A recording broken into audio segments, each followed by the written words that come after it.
Une intelligence artificielle ne pourra jamais te remplir du Saint-Esprit. Je ne sais pas si vous connaissez la nouvelle application, le nouveau site, je vais le dire en anglais, le chat GPT. Qui connaît? Intelligence artificielle, c'est énorme. Ça a entre guillemets réponse à tout. Et hier, pendant que je préparais ce message, j'ai posé la question à cette application, GPT, qu'est-ce que la passivité? Et elle est tellement bien faite qu'elle me disait ça remplacera peut-être Google ou peut-être ça va fusionner, je ne sais pas. Mais n'allez pas tout de suite dessus. Vous pouvez lui poser n'importe quoi comme question. Comment cuisiner un poulet? Qu'est-ce qu'un bon sermon? Qu'est-ce que la bonne nouvelle de l'Évangile?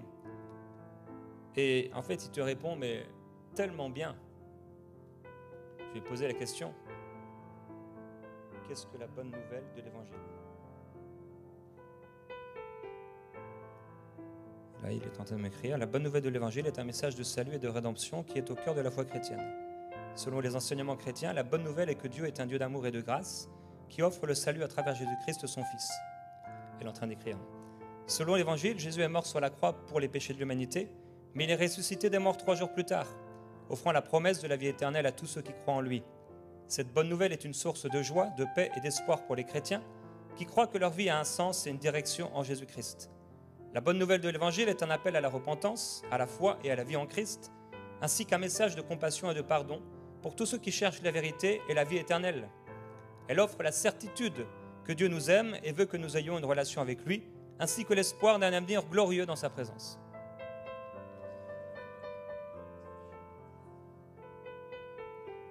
Comment peut-on passer de la mort à la vie?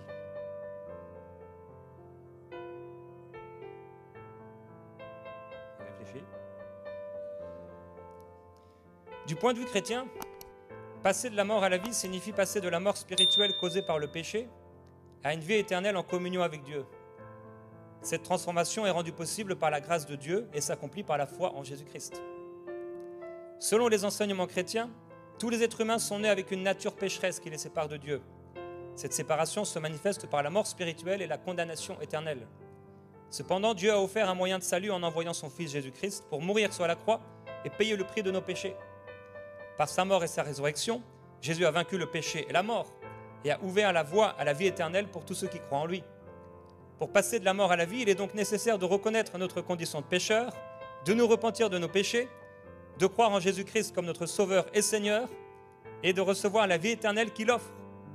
Cette transformation se produit par la grâce de Dieu qui travaille en nous pour nous rendre conformes à l'image de son Fils Jésus-Christ. Cela implique également de suivre les enseignements de Jésus, de vivre selon sa volonté et de marcher avec lui chaque jour de notre vie. Je ne peux pas faire mieux que ça. Et en prière, je me suis dit, mais Seigneur, si une intelligence artificielle peut répondre à une question mieux qu'on le ferait,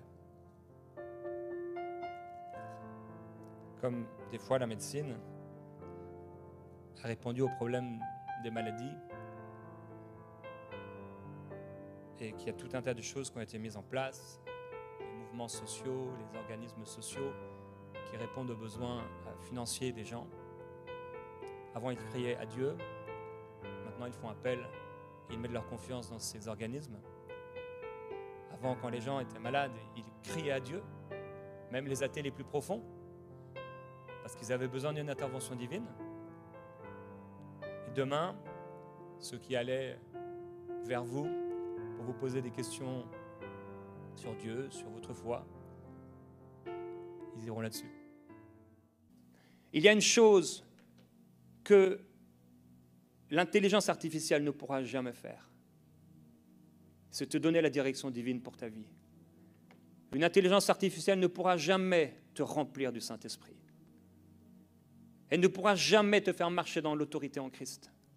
Elle te donnera de la connaissance. Elle te donnera peut-être de l'intelligence. Elle te donnera toutes sortes d'informations. Tu peux lui demander comment t'habiller aujourd'hui, elle va te répondre. J'ai dit, il fait 15 degrés, moins 15 degrés, comment je peux m'habiller? J'ai regardé tout à l'heure.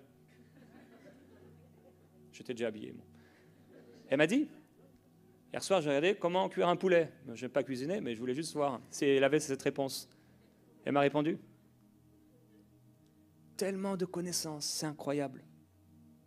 Tu peux lui dire, je m'appelle Mathieu, je veux postuler dans une offre d'emploi, dans un magasin d'électricité, et je n'ai pas d'expérience. Peux-tu me faire une lettre de motivation? Et elle va te pondre ta lettre de motivation en quelques secondes. Et c'est bien fait.